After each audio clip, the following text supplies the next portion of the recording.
আসসালামু আলাইকুম। আরব আমিরাত প্রবাসী ভাইগণ, আশা করি আপনারা প্রত্যেকে ভালো আছেন।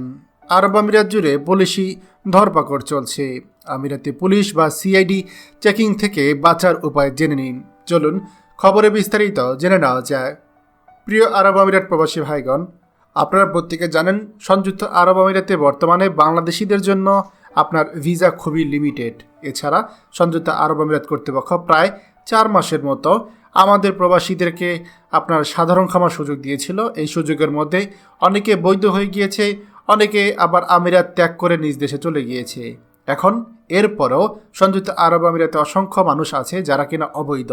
আপনারা যারা অবৈধ আছেন, সাধারণ ক্ষমা আপনারা গ্রহণ করেননি, আপনাদেরকে খুঁজছে সংযুক্ত আরব আমিরাতে পুলিশ এবং সিআইডি। আপনি যারা ধরপাকড়ে আটক হচ্ছেন, অনেক জায়গাতেই ধরপাকড় চলছে। অনেকে ভিসা লাগায়নি, অনেকে আমিরাত ত্যাগও করেনি, আর তারাই কিন্তু এখন আটক হচ্ছে। এখন আপনারা যারা আমিরাতে এই যে অবৈধভাবে আছেন, আপনাদের তো সিআইডি বা পুলিশে ধরার একটা ভয় রয়েছে। আপনারা কিভাবে সিআইডি বা পুলিশ থেকে বাঁচবেন, এ ব্যাপারে আপনাদেরকে কিছু পরামর্শ দেব। একজন প্রবাসী যিনি কিনা অনেক বছর আমিরাতে অবৈধভাবে ছিলেন, তিনি কিছু আপনার অভিজ্ঞতা শেয়ার করেছে, সেগুলো আপনাদের কাজে লাগতে পারে। তিনি যে টিপসগুলো দিয়েছে যে কিভাবে চললে আপনাকে সিআইডি ধরবে না।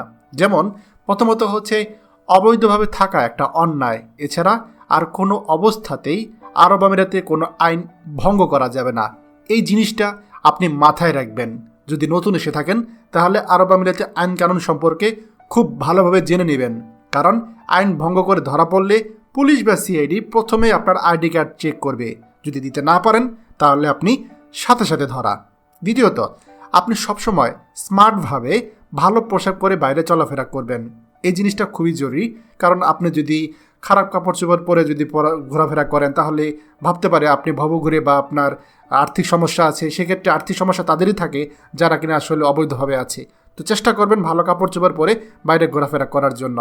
এছাড়া রাতের বেলা বাইরে আপনি বেশি ঘোরাঘুরি করা যাবে না, যেহেতু আপনি অবৈধ। রাতের বেলা দয়া করে বাইরে বেশি ঘোরাঘোরা করবেন না, এটা আপনার জন্য নিরাপদ না। ফাঁকা জায়গা দিয়ে না হেঁটে ভিড়ের মাঝখান দিয়ে চলতে হবে। যেহেতু আপনি অবৈধ প্রবাসী, চেষ্টা করবেন যেখান দিয়ে মানুষ বেশি চলাচল করে সেখান দিয়ে চলাচল করতে, সেটা আপনার জন্য নিরাপদ হবে।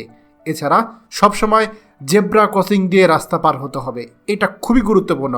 কোনোভাবে জেব্রা ক্রসিং ছাড়া অন্য জায়গা দিয়ে পার হবেন না, এবং জেব্রা ক্রসিং দিয়ে যখন যাবেন তখন মানুষের মাঝখান দিয়ে যাবেন।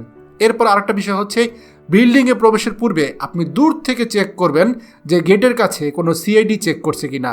এইগুলো আপনি যদি ঠিকঠাকভাবে চেক করেন, এই জিনিসগুলো যদি আপনি ফলো আপ করেন, তাহলে সম্ভাবনা আছে আরব আমিরাতে আপনি কিছুটা নিরাপদ থাকবেন। এরপরেও বিষয়টা হচ্ছে কপালের উপরে, আপনাকে চেষ্টা করতে হবে একটু নিরাপদ থাকার জন্য। বাকিটা আল্লাহর ইচ্ছা। যদি আপনি এই সিস্টেমগুলো ফলো করেন, আশা করছি আপনি আরব আমিরাতে নিরাপদ থাকবেন। যে ব্যক্তি আরব আমিরাতে আপনাকে এই পরামর্শটা দিয়েছে সে 12 বছর এইভাবে অবৈধভাবে ছিল, তাহলে বুঝতেই পারছেন সে জানে বিধায় এই পরামর্শগুলো শেয়ার করেছে। তাই চেষ্টা করবেন আপনারাও এই ট্রিক্স ফলো করার জন্য। খবরটি আমাদের আরব আমিরাতে সকল প্রবাসীদের সাথে এক্ষুনি শেয়ার করে সবাইকে এই গুরুত্বপূর্ণ খবরটি জানার সুযোগ করে দিন।